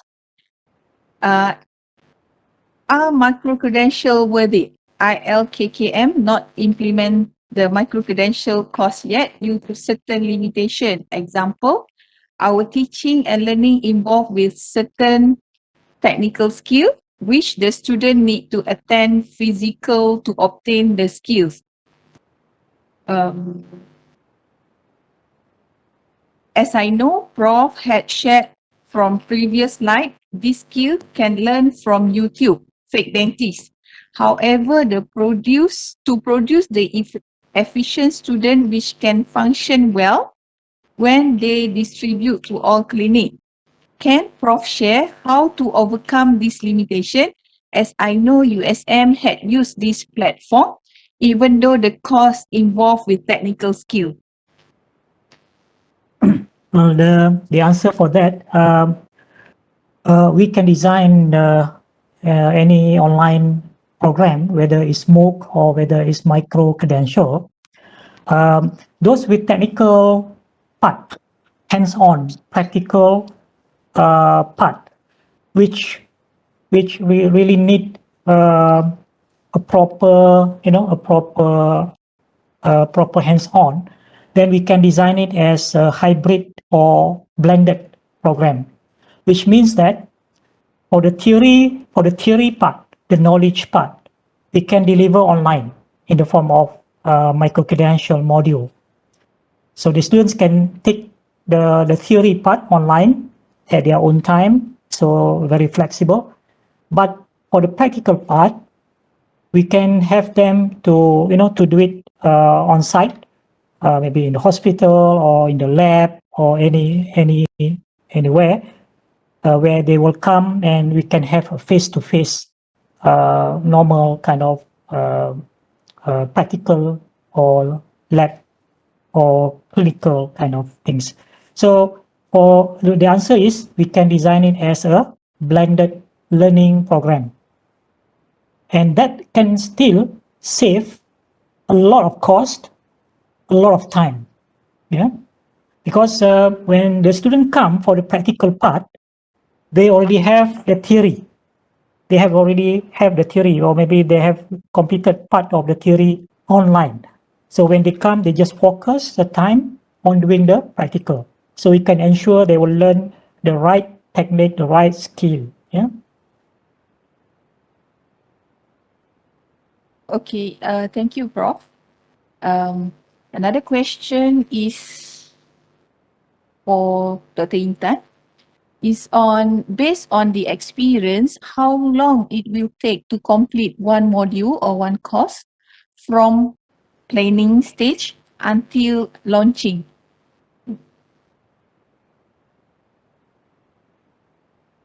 Okay, thank you for that question. Based on our experience, okay, because we are the first, this micro-credential module is our first module that we developed uh, from without experience. So it took a longer time. About for us about um, nearly 6 to 9 months.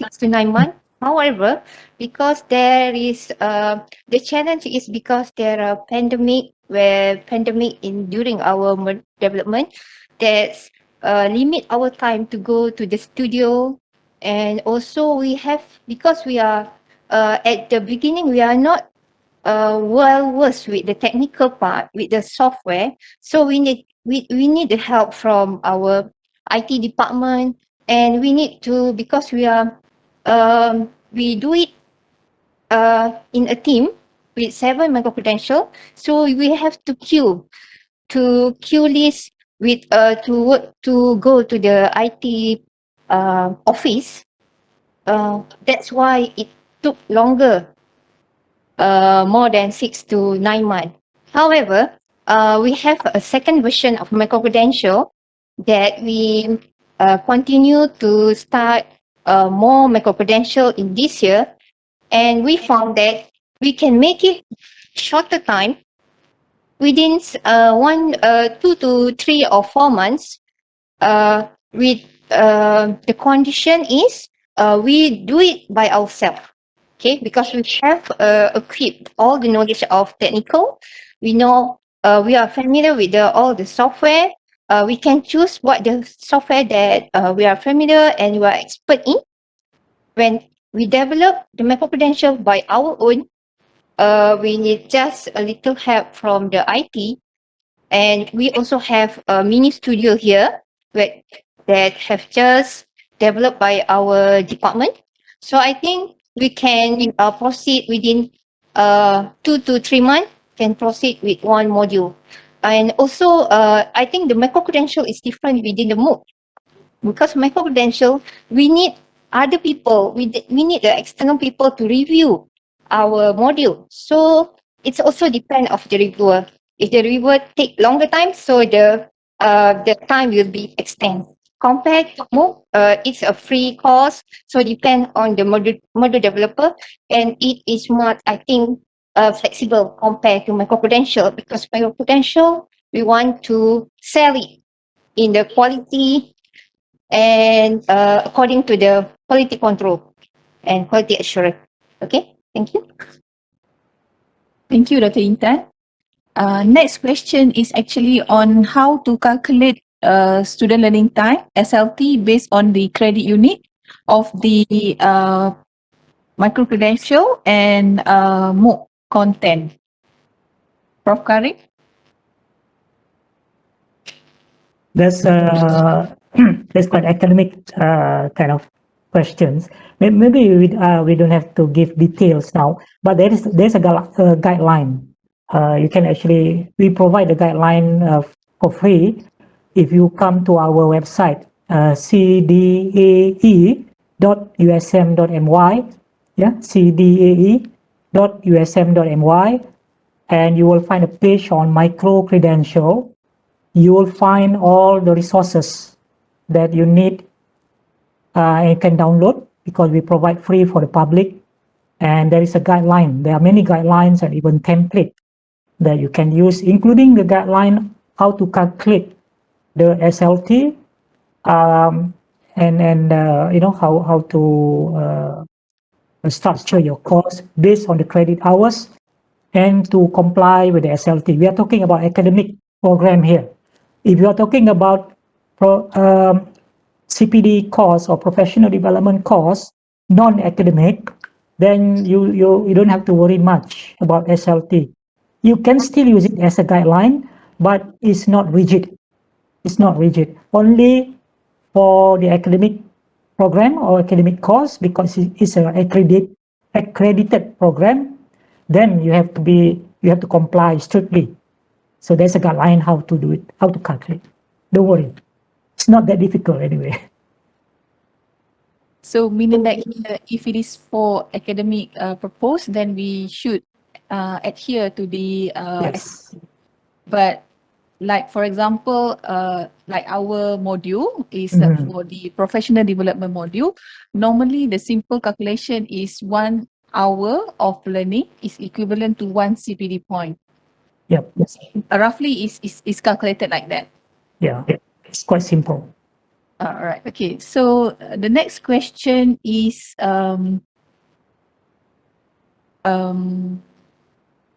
from Associate Professor Dr. Gashina from USF.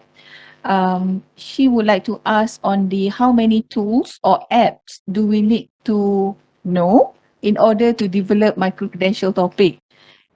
It seems to be a lot. And then are these tools or app free, or do we have to buy it on our own? Perhaps we can ask Puan Nazirah first to answer this question, and Prof. Karim may add later on. Thank you. Thank you very much, Dr. Azlina.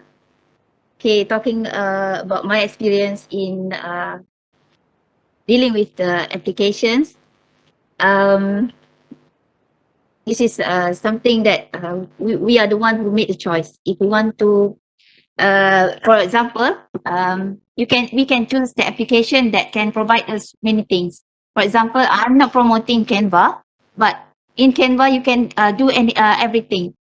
Canva can be subscribed free, but if you want to, if you want more, because from my experience, I subscribed Canva for about 100 plus. Because if we subscribe, you can get images.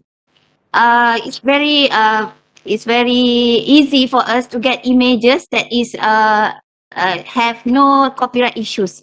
So Canva has thousands of images of videos that normally we cannot get in Google, because in Google, I mean the free platform, there will be a copyright issue. But for Canva, no copyright issue as long as we subscribe. Okay, so in Canva, we can make presentation, we can make thumbnails, we can make banners, we can make ebooks. So for as a start, my recommendation is Canva is the first application. Maybe you can have a look. Tools that can help us to convert our content from the text into something else that is very interesting. Even though we have a piece of image, and we can make it as interactive images that is very interesting. So Genially provide us so many things. So another thing is for video editing, because normally in online course we need video. So we can put talking head video or presentation slideshow video. But the thing is, if you want to do the video recording, of course we have to do the video editing, and we can find because so many apps that provide an easy way to edit video. For me, I prefer to edit the video myself, because it's very much easier if I have to find video editor to do that task for me. So so many apps, kinematics, Panopto, so many things. So normally they will provide a free account, free access to the platforms, so that we can have a look and decide. So if you decide that apps is good for you, then you can proceed. So of course we have to make some investment if you want to make a good content. But USM has Prof has worked on some we even though we invest some money, when our course is get promoted, get published, people will buy, of course the money will come back to us. So for me, just give what we have, then inshallah the benefit will come back to us. So I think that's all. Maybe Prof. Karim want to add some points. Yeah, again, don't worry about the tools. If let's say if you want to start developing your own online course, it's good to attend any workshop so that you can learn all the aspects that you need from A to Z, how to develop a good online course. Yeah. Yes, if you are not really familiar, it will take some time for you to learn. There's always a learning curve there. But as Puan Nazirah mentioned just now, and Dr. Intan, after you have gone through the first cycle, you have completed your course, the next course that you're going to develop will be easier. That's the normal thing in life, always difficult the first time, the second time will be easier. I just need to be strong and very patient. Yeah. I've been doing this for 27 years. Take it from me. Learn a lot. I have been disappointed a lot, but here I am. Now I'm able to help people to develop their own online course. It's a long journey, but if you learn how to develop online course, you can start teaching online, you can start sharing your knowledge with people around the world. That is the best thing that can, to me, as educators, that we can do. Yeah, thank you, Prof. I remember just now during your presentation, you mentioned about the more we share, the more we grow, actually. Exactly. Yeah, I do agree with that. And then the reachable through Yes. online teaching and learning is actually wide. Okay, we receive a lot of questions, but because of the time, I will selectively read. And I have this one, the question from Shumaira. Since online learning has penetrated all stages of education, including primary and secondary level now, due to the pandemic, is it possible to get micro-credential modules or MOOC approach at this level? And what are the scopes of teachers or educators? Are you?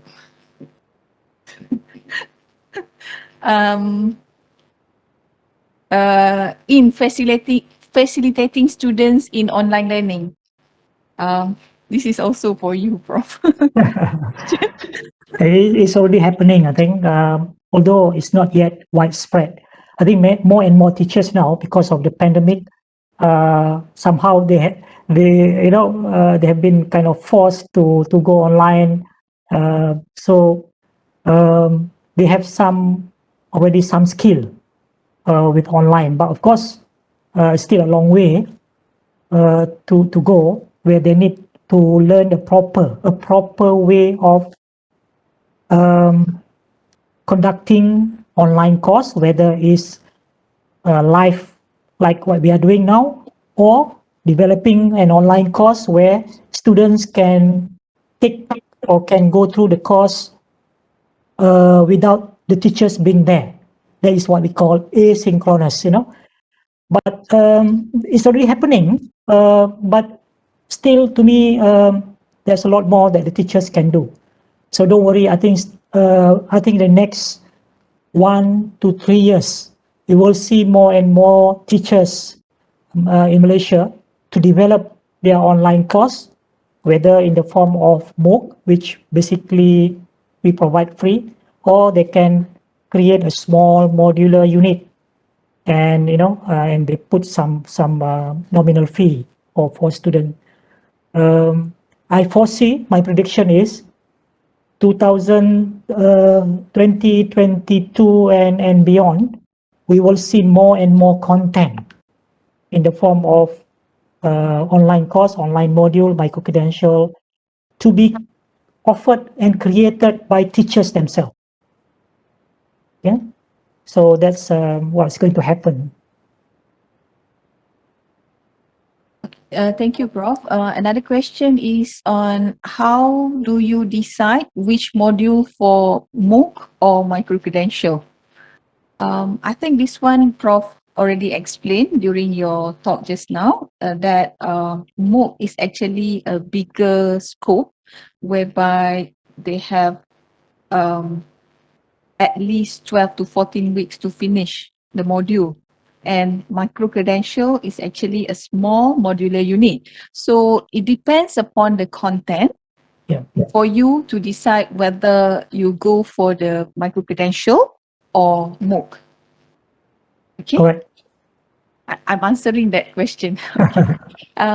The another question that we receive is: do we need to get approval for MQA or KPT for this Micro-Credential or MOOC?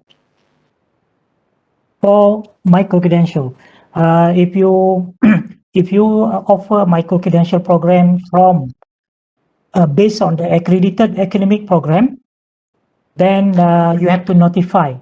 You have to notify and create, just notify, because the program is already accredited. So you don't have to get approval. The approval is actually at the Senate level. So you have to bring to the Senate, get the endorsement of Senate that you can do this program in the form of Micro-Credential. Then you fill up a form to notify MQA. There's a simple form where we can fill up all the information and send to MQA to give them, to notify them. That's all. Thank you, Prof. I think this is the last question that we can receive, and we can answer for today. Is actually asking to use the video of our nursing program YouTube page for them to use. Then actually, yes, you can use, and you can Yeah. yeah.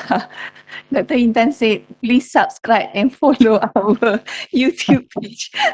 Okay, so that's all for today. It's such an interesting experience sharing from Prof. Karim, from Dr. Intan, and also Puan Nazirah. So I would like to thank all the participants, speakers, and committee members that made this webinar successful. The content of this webinar is included in the ebook with promotional price. And how to get this ebook is we already put in the chat box, so you can get there. And we don't have the hard copy because there's one question asking about the hard copy of this ebook. We don't have that. We only have the ebook version. So with that, thank you very much, everyone. Have a nice Sunday. Assalamualaikum. Salam, thank you, and bye-bye everyone. Yeah.